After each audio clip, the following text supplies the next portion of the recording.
Ang puti ko, kakapit lang ng buhok ko. Ayan, ayan. Amazing life, everyone! Kamusta naman ang inyong gabi? Ayan, bibilisan ko lang. Hindi ko na masyadong hahabaan. Pero, gagawin ko pa rin na malaman kasi kailangan yan eh. When doing business, kasi meron tayong tinatawag na mga certain values na dapat sinusunod po natin. Certain na mga patakaran, panuntunan, para hindi po magulo. Kasi gusto po namin kumita kayo.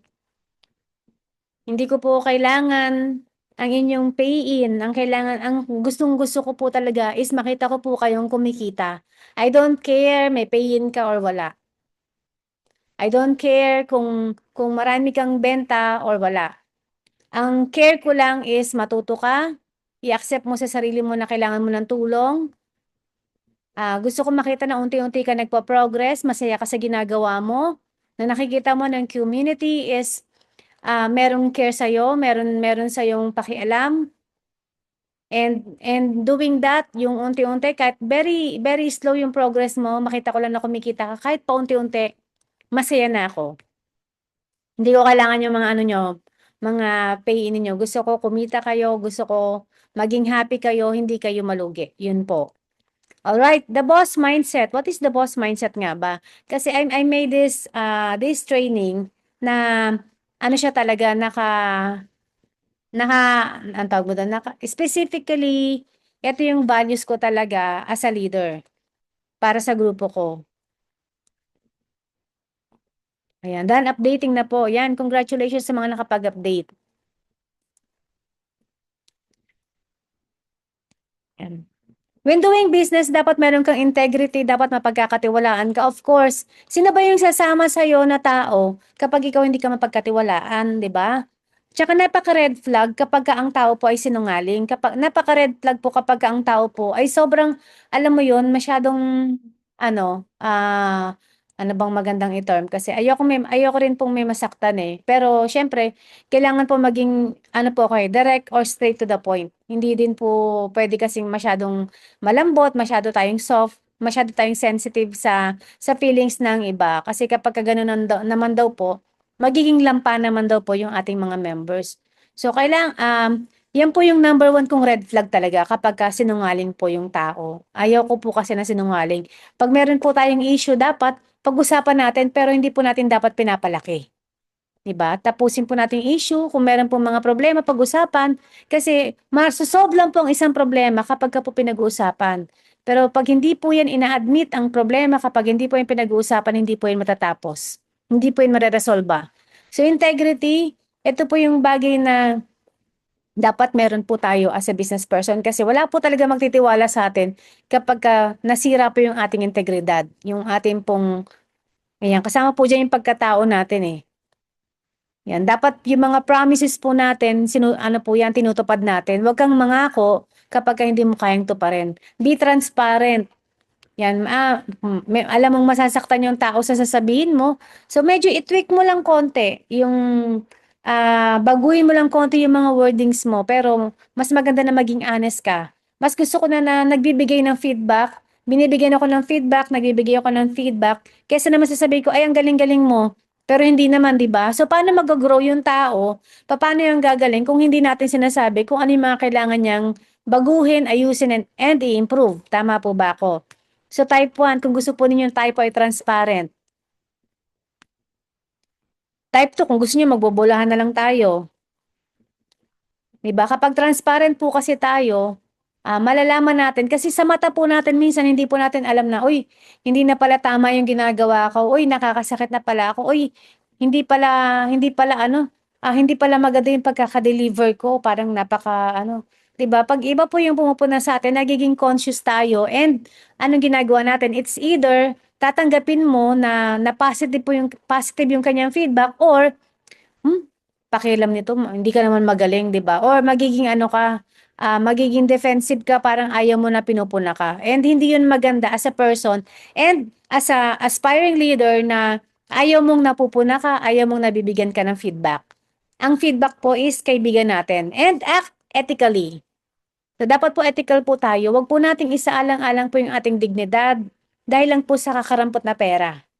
dahil lang po sa maliit na pera. Kahit malaking pera pa po yan, wag. Kasi lahat po ng mga maling gagawin po natin, eventually, babalik po sa atin yan. Wala pong kasalanan na hindi po napagbabayaran. Maniwala po kayo sa akin. Wala pong baho na hindi sisingaw. Kaya dapat po lagi po tayong nandun lang lagi sa tama. Yan type 7 if you agree with me. Type 8 kung ayaw nyo. Wala naman pong mali, di ba? Kanya-kanya pong trip yan kung tingin ninyo. Hindi, ayaw mo yung ganang paatakaran, so be it. Kung yun yung gusto mo. Pero ang sinasabi ko lang po is based on my experience na kaya rin po ako napunta sa status na to because I maintain po yung integrity po na tinatawag. Although hindi naman po ako talaga nagsimula na ganito, na magaling na tao, pero yung small po, small steps na ginawa ko, day in, day out, consistently, pakikisama, hindi ko po sinisira yung salita ko, yung pangalan ko. Kaya po siguro yung integrity ko po, ganun po ay yung naging influence sa ibang tao. So wag po kayong mag-alala kung sa ngayon po nagsisimula kayo at sa tingin ninyo wala pong nagtitiwala sa inyo. Make sure lang po na paninindigan po ninyo na kayo po ay maging katiwa-tiwala at dadami po yan yung mga tao na magiging na inyo pong may impluwensyahan patungo po dun sa ating pagbabago po ng buhay sa ating pong negosyo. Trust builds loyalty and team retention. Yan. Pag ang tao po nagtitiwala sa inyo, pag ang tao po, syempre pag may tiwala, magiging loyal, may respeto, hindi mo na kailangan pa silang bantayan na, hindi mo sila kailangan diktahan kung ano yung kailangan nilang gawin or puntahan or sabihin, di ba? Sa nagkalat po ngayon ng mga company, ang iba po kasi takot na baka maagaw po yung kanilang mga members. So wag po kayong matakot kapag kayo po ay trustful, kapag kayo po ay napagkakatiwalaan po ng grupo ninyo. Ibig sabihin po, yung integrity po na pinanghahawakan ninyo is enough para po irespeto nila kayo. Yun lang po yung masasabi ko. Be a friend to your team. Maging ano po tayo, maging pamilya, maging kaibigan po sa kanila. Yun lang po. Huwag po tayo magsisinungaling. Okay po? Yan, integrity is doing the right thing even when no one is watching. Gagawin mo yung tama kahit walang nakatingin. Hindi ka mandadaya, hindi ka manlalamang, hindi ka mga apak ng tao. Yan, you can do it, kaya mo yan. Dapat visionary ka, inspirational. Dapat meron kang pagpaplano. Ano ba yung plano mo? 1 year from now, 3 years from now, 5 years from now. Pero dapat, punta ka muna ng small goals muna. This month, ano yung goal mo? Gusto mo bang kumita ng 10K, 5K? So, meron ka dapat gino-goal para alam mo kung saan ka papunta para merong direksyon. Para na-inspire ibang tao sa iyo, pwede mong i-declare yan sa Facebook mo. Gusto ko sana, hindi, wag naman gusto ko sana. Kikita ako ng 10K this month because of my MCore business. I-declare mo siya as if nakuha mo na siya, as if nandiyan na siya sa harap mo. Yan. Kikita ako ng 10K this December from my MCore business just by doing pa lang direct selling. Yun, ganun. Dapat ganun ka confident kasi gagawin mo siya. Hindi mo pagdududahan yung sarili mo kasi pag pinagdudahan mo ang sarili mo, wala na. Laglag ka na kaagad. You have to be confident kung ano man yung products na ating mga minamarket. Yan. At sa company po natin and sa ating team. Yan. Maniwala ka. Kasi yan lang po yung inyong pangahawakan. Napakalakas po ng energy pagka meron po tayong faith na tinatawag. So be visionary. Maniwala ka sa mga pangarap mo, sa iyong vision. Yan. Have a clear, exciting goal for your team. Yan, dapat meron kang klaro at nakaka-excite na goal para sa team mo. Yan, kung meron ka ng team, di ba, pwede ka na magpaano. Hindi ko sinasabing manlibre po kayo ng team ninyo, lalo kung nagsisimula pa lang kayo, wag po. Kasi negosyo po to. Yan, pwede po kayo magpa-goal sa kanila. Example, kung inyo naman po silang weak leg, ayan, pwede nyo silang bigyan ng challenge o pag nagawa mo to, bibigyan kita ng extra ganito, manonood tayo ng sine, kakain tayo, ganon. Pero dapat po, nagre-reciprocate po sa inyo pong income po yon. Siyempre kapag panay libre mo, hindi ka pa nga kumikita, panay libre mo na, wala na, lugi ka na kaagad nun. Ayaw po natin nun, okay? Gawin po natin ng tama ang negosyo. Huwag po tayong mag-reinvent ng wheel. Huwag po tayong gumawa ng sarili nating sistema. Marami na po ang gumawa niyan at nabigo. Nabigo. Kung gaano po sila kahirap nung nagsimula, naging mas mahirap po sila pagkatapos. Kung ano po yung sistema, yun lang po yung susundin natin. Huwag po tayong gumawa ng sarili nating sistema. Okey lang pong dumiskarte, pero yung diskarte po na tama. Inspire others with passion and purpose. Ano ba yung passion mo? Ano ba yung purpose mo? Passion mo bang tumulong sa tao? Passion mo bang makatulong sa mga may sakit? 'Di ba? So kasama na yun na magkadikit yung passion and purpose na habang ginagawa mo yung MCOR, kasi very passionate ka nga i-share siya sa ibang tao. So ang nangyayari, 'di ba, habang habang nakakatulong ka sa ibang tao, hindi mo nakikita yung iyong income nagiging massive. Okay? And 'wag kang mawawalan ng enthusiasm. Kahit ano mangyari, ikaw dapat ang nagpapa-excite sa sarili mo. Yan, paki-type po excite. Darating po yung times minsan na parang nawawalan ka ng motivation. Totoo po yan. Pero ako po kasi, ang ginagawa ko po, ang secret ko po diyan, kapag yung feeling ko po minsan parang ano, down po yung energy ko, ine-excite ko po yung sarili ko, hina-hype ko po yung sarili ko papaano. Nag-iisip po ako ng mga pangarap ko, nag-iisip po ako ng mga pwede kong gawin, mga posibilidad na pwede kong puntahan, pwede kong maging negosyo na, uy, gusto kong magkaroon ng ganito, gusto kong pumunta dito. So, na-excite na naman ako. So, 'pag na-excite ako, ayan na, gumagana na naman yung isip ko parang, sino kayang kakausapin ko? Ano kaya yung gagawin ko ngayon? Ano kayang ituturo ko sa team ko? So, ikaw mismo ang magiging ikaw dapat mismo meron kang sarili mong switch on, switch off.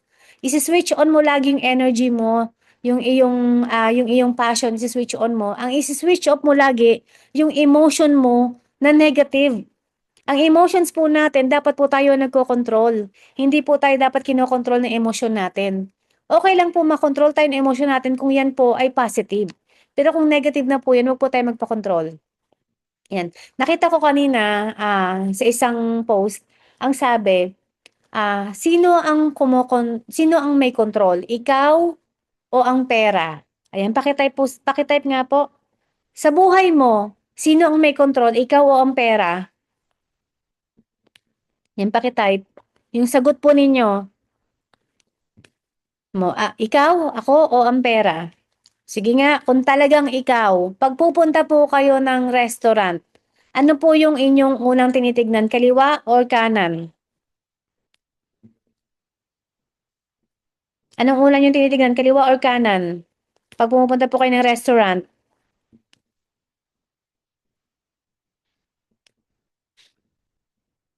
Kanan. Kapag kayo po ay namimili, meron kayong nagugustuhang damit, tinitignan niyo po ba ang tag? Yes or no? May nakita kayong mga damit, anong una niyong tinitignan? Then, you are controlled by money. Sa ayaw mo't sa gusto nakokontrol ka ng pera, bakit hindi mo magawa yung gusto mo kasi nga limitado, 'di ba? Yan klase ng tela. Sige. My point here is, 'wag tayong magpakontrol sa ating emosyon. Dapat po, tayo po yung nagkokontrol lagi, okey? Sabi, papaano yan, eh, gusto kong kumain kaso wala akong pera, ayun lang. Kaya dapat nga lalo kang magsumikap. Don't you worry kasi, napagdaanan ko din po 'yan, yung walang pera. Hindi nga kami kumakain sa labas nga, gaya nga ng kinukuwento ko sa inyo, ang kain namin sa labas, literal na labas ng bahay kasi nagtitipid kami. At meron kaming justification na, "Kakain pa tayo sa labas, mahal naman. Ano, gastos lang 'yan, mas masarap pa sa bahay." 'Di ba? Nadja-justify mo minsan, eh, kapagka talagang limited yung ano mo, eh, yung iyong pera, eh. Pero 'pag dumating yung time na nakaipon ka na, lumaki na yung grupo mo, lumalaki na income mo, matutuwa ka na yung dating hindi mo kayang kainin, hindi mo kayang bilhin, nabibili mo na. Iba po yung pakiramdam, promise. Kaya ko po nai-she-share sa inyo kasi pinagdaanan ko nga po. Even po yung mga bagay na nagsimula ako na walang pera, yung iba hindi naniniwala talaga na wala akong pera, eh. Pero kung makakasama kita lagi, makakausap mo yung mga tao na nakakasama ko nung bata ako, nung wala akong pera, dun ko mapapatunayan sa'yo yung totoo. Malalaman mong totoo yung sinasabi ko na nagsimula talaga ako, literally, wala. Hindi mo lang ako makikitang nagpo-post ng mga negative, hindi mo ako makikitang nagpo-post ng problema, ng walang pera, kasi ayoko. Ayoko pong i-share kung ano po yung mga negative. Ang gusto ko lang laging i-share or ako nga gusto ko kasi mismo yung sarili ko laging masaya lang. So, hindi naman sa pagiging in denial 'no. Gusto ko lang kasi talaga laging positive. Kung iisipin ko kasi lagi problema ko, i-share ko sa Facebook, parang nakakahiya, nahihiya ako na, ay, pagpepiestahan pa ako, pagchichismisan, ayoko. Mas mabuti nang wala silang alam. Kesa naman ipapaalam ko sa buong mundo, edi madadagdagan lang yung problema ko, di ba? Chichismis pa ako. Yan. Share stories, milestones, and the bigger why regularly. Lagi niyo pong i-share yung mga bigger why ninyo. Ano yung nangyayari? Ano yung mga unti-unti po ninyo mga achievements. 'Di ba? Dati hindi mo nadadala si nanay sa mga kainan na masarap. Ngayon nadadala mo. Nadadala mo pa siya sa parlor. Kahit maliliit po 'yan, milestones po 'yan. Count your blessings. Yan lang po yung sikreto kapag ikaw ay down. Count your blessings. Kapag ikaw ay malungkot, count your blessings. Mag-thank you ka sa Lord. Mag-thank you ka sa Panginoon na may buhay ka pa. Yung mga blessings na binigay niya sa'yo, nakakain ka ng masarap na dati hindi mo nakakain. Nakakapagdamit ka ng maayos na dati. Ang damit mo, hiram lang. Minsan, ninanakaw mo pa, di ba? So, maraming bagay po tayong dapat ipagpasalamat sa Diyos. Minsan lang po, masyado tayong, toxic na sa dami po ng mga obligations natin, ng ating mga liabilities, kaya ang isip po natin na masyado ng na nalalagyan po ng clouds, yan nagiging clouded na. Hindi ako magaling sa English bahala kayo diyan. Basta yun yun, parang napopollute na yung utak mo, 'di ba? Yan. Yan, to be a boss, to have a boss mindset, dapat good communicator ka. Dapat magaling kang magbigay ng mga mensahe sa iyong mga grupo, sa iyong binebentahan, sa iyong clients, sa iyong customer. Dapat magaling kang magbigay ng mensahe or good communication. Dapat klaro, concise, hindi pa ikot-ikot, hindi pa sikot-sikot. Dapat straight to the point, ramdam ng tao yung sinasabi mo, consistent ka and open. Hindi ka dapat puro ikaw lang yung nagsasalita. Dapat good listener ka rin, matuto ka rin makinig. Yan, practice active listening. Kasi ang mga clients po natin, mas gusto po nila na, mas na-appreciate po nila tayo kapag alam po nila na tayo po yung nakikinig mabuti. Sa sinasabi nila, kapag nakikita po nila na interesado tayo sa mga sinasabi nila, engaging po tayo. Doon po natin nakukuha yung kanilang amor or yung kanila pong yung kanila pong, tawag mo dun, nakakalimutan ko yung terms. Yan, nakukuha mo yung attention nila. Na okay tong taon 'to, pinapakinggan ako, kasi minsan po ang gusto lang po ng tao is yung merong makikinig sa kanila. Yan, and dun po sa pakikinig niyo po sa kanila, makakakuha ka ng message na iko-convey mo sa kanila, ibibigay mo. Na, ito pala yung problemado sa asawa, tapos, kulang ang pera, battered wife. So, medyo alam mo na kung ano yung message na ibibigay mo sa kanya. Papaano mo iko-connect yung buhay niya sa ating M-Core business. Ayan. Sino po ba rito yung mga marunong pong makinig sa client? Paki-type po, ako. Kung marunong ka makinig sa client mo or baka ikaw lang yung daldal ng daldal. Yan ako. Very good. Ayan, marami po sila. Use team chats, webinars, and one-on-one calls to stay connected. So, dapat po laging connected. Kaya nga po tayo araw-araw merong Zoom. Bakit? To stay connected. Kasi example, um, na na-observe ko kasi nung nagkakaroon po tayo ng mga once a week or twice a week lang po na Zoom, so medyo nagkakaroon po ng distance. Iba po kasi kapag araw-araw, alam mo na meron kang kailangang attendant na session, na meron kang matututunan, mapapakinggan, at merong makikinig sa'yo, merong madadagdag na value sa sarili mo, may madadagdag sa skills mo, 'di ba? Iba po 'yun eh. Na parang nagiging ano na siya, parang nagiging body clock mo na uy 8:30 na ang TV na, 'di ba? Nagiging mas connected po tayo sa isa't isa. Ayan. And kung meron po kayong sariling grupo, ayan, mag-ano po kayo, mag-create po kayo ng group chat. Kumustahin niyo po yung mga grupo ninyo, kumusta ka na? Kumain ka na ba? Ayan, kumusta yung araw ninyo? Hindi po laging puro benta ha. Hindi po parating benta. Siyempre minsan, may mga tao po na ayaw po ng pressure. May mga tao naman din po na ang gusto po, tinutulak sila, pinupush sila. So, kailangan yun, matalas ka. Papakiramdaman mo sino yung patatas at saka itlog. Yung itlog, pwede mo siyang i-pressure na i-pressure. Kaya niya pong tanggapin. Tumitigas po siya habang pinapakuluan. Yung patatas naman po, kapag ka pinakuluan mo, lumalambot. So, hindi mo sila pwedeng i-pressure. Kailangan po sa kanila is empathy. Kailangan unawain mo sila. Okay lang 'yan. Kung busy ka ngayon, kung medyo, na-anxiety ka, it's okay. Take your time. Ayan, inhale, exhale. Gusto mo ba ng kausap? Kamusta ka naman? How's life? Tapos magbigay ka lang ng message. Tapos sabihin mo, anytime na gusto mo kailangan mo ng makikinig sa'yo, nandito lang ako. Yan, be a friend sa mga ating mga dealers po, members and downline. Yan, be empathic, supportive. So lahat po tayo dito, support group po ng isa't isa. Kasi marami po sa mga members po natin na bakit po sila nagtatagal kahit yung iba hindi po kumikita. Kasi dito po sila nakakahanap ng ano ng pansin. Sa bahay po nila hindi sila pinapansin, parang parang wala lang, hindi sila nakakaramdam ng care. But with our community, dito po nakakaramdam sila ng pagmamahal, kahit hindi po nila kamag-anak, kahit hindi naman po nila kaano-ano. Dito po nararamdaman nila na meron pong genuine care po talaga. Yan, nag-agree po ba kayo? Type agree if you do. Kasi hindi naman po kasi lahat po ng bagay pera-pera, eh. Sumusunod po 'yan yang pera, maniwala po kayo sa'kin. Magiging magnet po kayo ng sobra-sobrang blessings basta po maging tamang tao po kayo. Tama po yung attitude ninyo, tama po yung aura ninyo, meron na kayong tamang skills, meron na kayong tamang mindset. Susunod po 'yan. Pero first, dapat po muna maging tamang tao po tayo.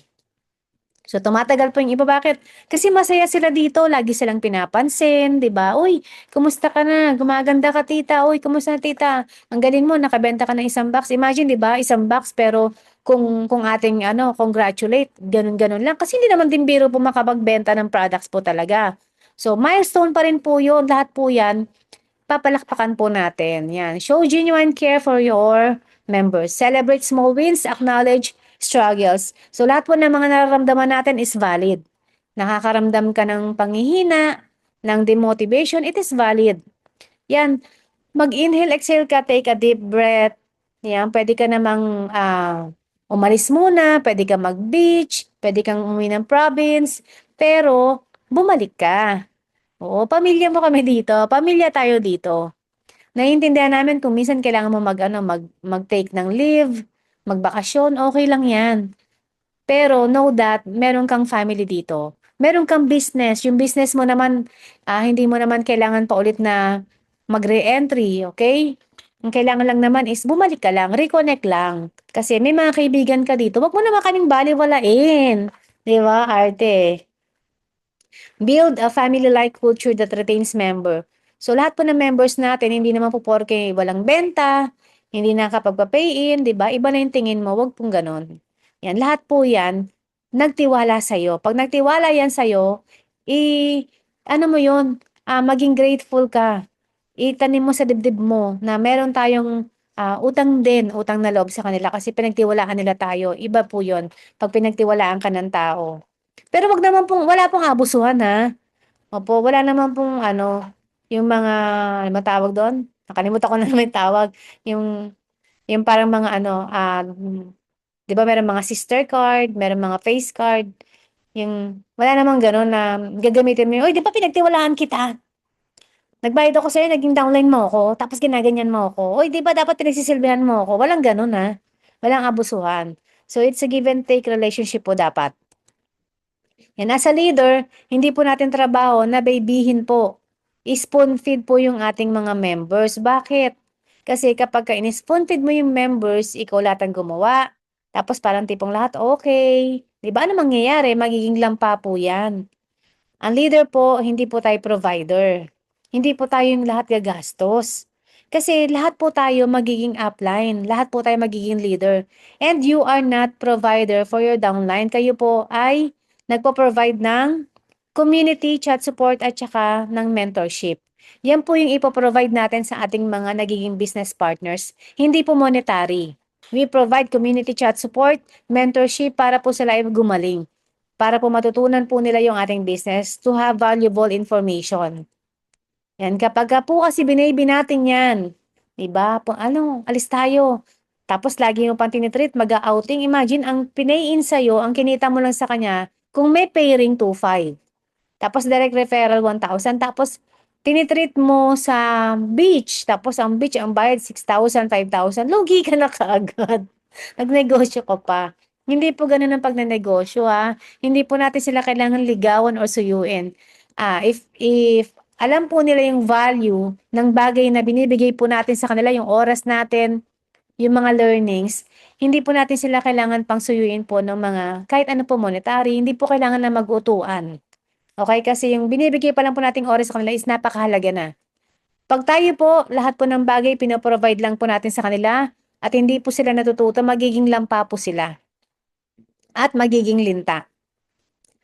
Opo, hanggang ikaw ay wala ng panggasto sa downline mo, natuyuan ka na, tapos ayan, tapos sisisihin mo pa sino, 'di ba? Kung sino-sino pa yung sinisisi mo, hindi ka marunong mag-handle ng iyong finances. So kasama po 'yan, part po 'yan, unti-unti po nating ituturo yung pag-handle po ng finances kung meron na pong iha-handle. Pero kung wala pa pong iha-handle, wala pa pong ituturo po sa inyo. Pero ayan, tinuturo ko na rin po 'yan na kapag kumikita po dapat po marunong pong mag-set aside, marunong pong mag-save for the emergency.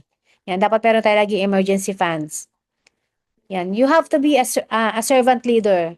A servant leadership, dapat handa kang i-serve lagi yung members mo, turuan sila, i-guide sila kahit masakit ang ulo mo, kahit inaantok ka, kahit pagod ka. Kung kinakailangan ka ng member mo, bigyan mo pa rin ng time. Kung talagang pagod ka, sabihin mo, pwede bang mamaya, pwede bang bukas. Pero make sure na bukas, talagang babalikan mo siya, kakausapin mo siya. Ayan. Guilty ako diyan. Minsan talagang sobrang pagod ko na pero ime-message ko naman sila para hindi naman sila maghintay sa'kin. Pagod na pagod po ako, puwede po bang ano, bukas na lang pumipikit na yung mata ko, pumayag naman sila. Ayan, thank you. We have to lead by example, be hands-on. Tandaan po ninyo, ano man po yang ginagawa ninyo, gagayahin po yan ng inyong downline. Kaya dapat lahat po ng ginagawa natin tama lang, okay? Be hands-on, wag po tayong tamad, wag nating hayaan lagi na yung mga members lang po natin kumikilos. Dapat nakikita nila na masipag tayo para sila maging masipag din. Kasi ang tamad ni upline, so ba't ako magsisipag, 'di ba? Ganun po 'yun eh. Kung ano po yung magulang, ganun po yung anak. Kung ano yung puno, ganun po yung bunga. Kaya kung gusto po ninyong mag-succeed, yung mga members po ninyo, kailangan po kayo sipagan po ninyo. Makita po nila na kayo din po masipag. Help your team grow into leaders. So yan, by leading them by example, gagayahin po nila kayo. Kung magiging leader ka, yung mga members mo, magiging leaders din kasi alam nila na yung sinusundan nilang tao is tama. Empower others, do not micromanage. Yan, turuan po natin sila, wag nating i-micromanage, wag po nating gawin lahat. Kasi nakakapagod po 'yun. Kaya nga po meron tayong mga crewmanship, meron tayong mga bagay, mga event na hindi po puwedeng ikaw lahat. Kailangan po meron tayong, tinatawag na crewmanship, 'di ba? Ang hirap no'n pa-event mo tapos ikaw pa yung nagluto, ikaw pa yung nagse-serve, ikaw pa yung host, ikaw pa yung speaker, wala na, patay na. So, do not micromanage, lahat po 'yan itinuturo po namin 'yan. Yan, kung hindi pa po kayo marunong, and eventually matututo po kayo, huwag kayong mag-alala. Yan, be resilient and consistent. Ano man po yung mga pagdadaanan natin, nadapa tayo, nagkamali tayo, nagkaroon tayo ng failure, bangon lang. Ganun po ang buhay. Hindi pag nadapa ka, hindi pag nagkamali ka, lulublob ka pa. Dapat marunong tayong mag-acknowledge ng mga mali natin, mag-acknowledge ng mga problema. Admit natin sa sarili natin na may problema, kailangan kong resolbahin. Ang problema po kasi nire-resolba, hindi po yan tinatago, hindi po yan tinatakbuhan. Be consistent po sa negosyo. Dapat po alam natin na ang negosyo po natin araw-araw natin ginagawa, eh busy ako Mayi, paano yan? Sa online nga lang ako nakaka-attend. Okay, to be consistent, hindi naman kailangan po na 24 hours mong gagawin si MCOR. 1 hour, 2 hours a day is enough. So paano yan? Bago po kayo pumasok ng inyong trabaho, mag-message na kayo sa mga kaibigan ninyo, uy, nagbebenta ako ng 24 alkaline C, vitamin C. Support mo naman yung business ko, be. Ano, baka pwedeng bumili ka para healthy yung family mo. So, wag natin silang bigyan din ng pressure, okay? Maging ano po tayo, para tayong nakikiusap. We're asking for favor. Kasi remember, pag ang tao po, nag-a-ask ka ng favor sa isang tao, parang nahihirapan silang tanggihan. Basta maganda po yung ating gagamiting sentence ha, yung ating wordings, hindi po masyadong pushy. Yan. Thank you friend. Ano, sumagot ka sa message ko. Yan, okay lang naman kung ayaw mong bumili, okay lang ha, walang problema. Nagbabakasakali lang ako kasi ano eh, Hindi pa ako kumokota kasi kailangan kong kumota para yung business ko, para ano, mapunta naman ako sa ano, sa mga listahan ng mga kumokota kasi hindi pa talaga ako kumokota. Nakakaawa naman ako, 'di ba? Gagawa ka ng mga ano, script. Stay strong during rejections and tough phases. Habang nare-reject ka, dapat lalo kang tumatapang. Ang rejection po dapat ma-master natin 'yan. Ano po yan, normal po yan, kasama po yan, part po yan ng ating business. Huwag po tayong matatakot, huwag tayong mahihiya, mapapahiya every time nire-reject tayo. Dapat ang nasa isip natin, it's normal. Pero huwag kang papayag na basta nire-reject ka lang. Dapat marunong ka mag-handle ng objections. Kasi yung rejection, di ba, hindi ka naman basta nire-reject eh. You have to ask questions pa rin. Series of questions kung bakit ayaw niya. Bakit ayaw mo ba? Kasi ayoko yan networking yan ba't ayaw mo ng networking? Kasi 'di ba ano yan, yung sanga-sanga. Ano namang masama sa sanga-sanga? Tanong ka lang ng tanong, kasi 'di ba ano yan? So ang pino-point out mo ba 'pag sanga-sanga scam? Oo, parang gano'n. Tsismis lang yun, friend. Hindi totoo yun. Kasi yun yung mga sinasabi ng mga tao talaga na walang alam. Gusto mo educate kita, you really have to master your business.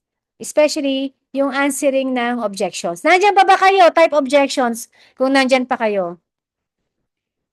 Yan, nagugutom na asawa ko kaya binibilisan ko na. Ayan, objections. Be consistent with your routine and emotions. Dapat consistent tayo sa ating routine and emotions. Kasi pag ang emotions mo, paiba-iba, hindi, ngayon masaya ka, mamaya, sad ka. 'Di ba? Kalaban mo sarili mo eh. So, labanan mo na, lumalaban ka na din lang eh, labanan mo na. Wag mo lang intindihin yung negative.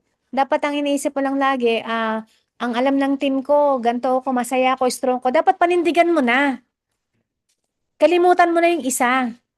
Panindigan mo. Yun lang yung masasabi ko sa inyo kasi hindi lang ikaw nakakaranas ng ganyan, even I.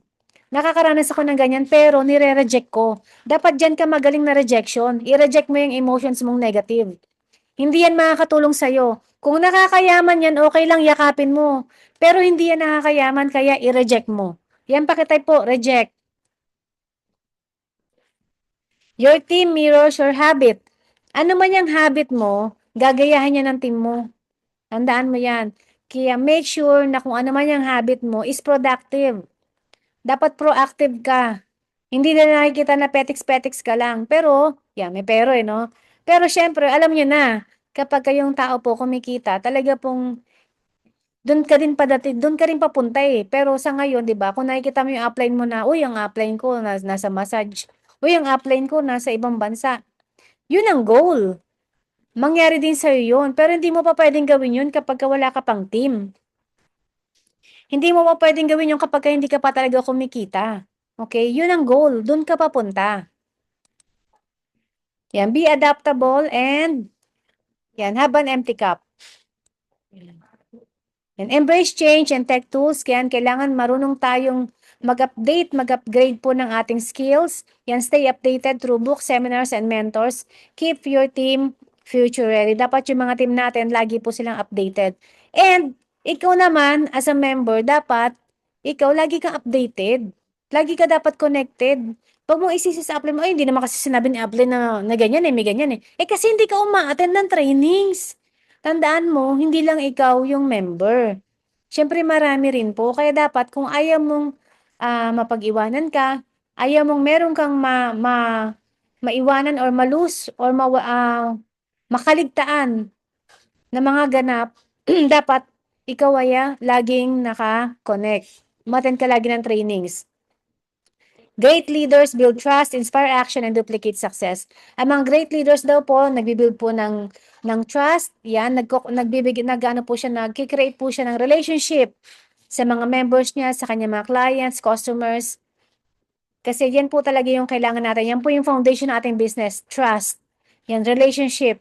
We inspire through action and yan, kaya naduduplicate po yung success. You don't manage people, you empower them. So ito po ay parang ano na lang. Anong tawag mo dito? Recap. Be the leader who builds other leaders. So ang goal po natin is mag-build po ng leaders. Hindi po pwedeng tayo lang ang leader. Nakakapagod po yun. Maniwala kayo sa akin. So to build leaders, dapat ikaw leader ka na din. You have you have to have the quality. O, dapat meron kang quality ng leader. Dapat equipped ka na. Dapat alam mo na kung ano yung tama, ano yung mali. Kapag mali, wag mo nang gawin. Do not reinvent na Bisaya na ako, uy. Do not reinvent the wheel. Okay? Kung ano yung sistema, kung ano yung tamang sistema, yun lang. Huwag magpapautang. Okay? Unang-una, huwag magpapautang. Pangalawa, huwag manggugulang.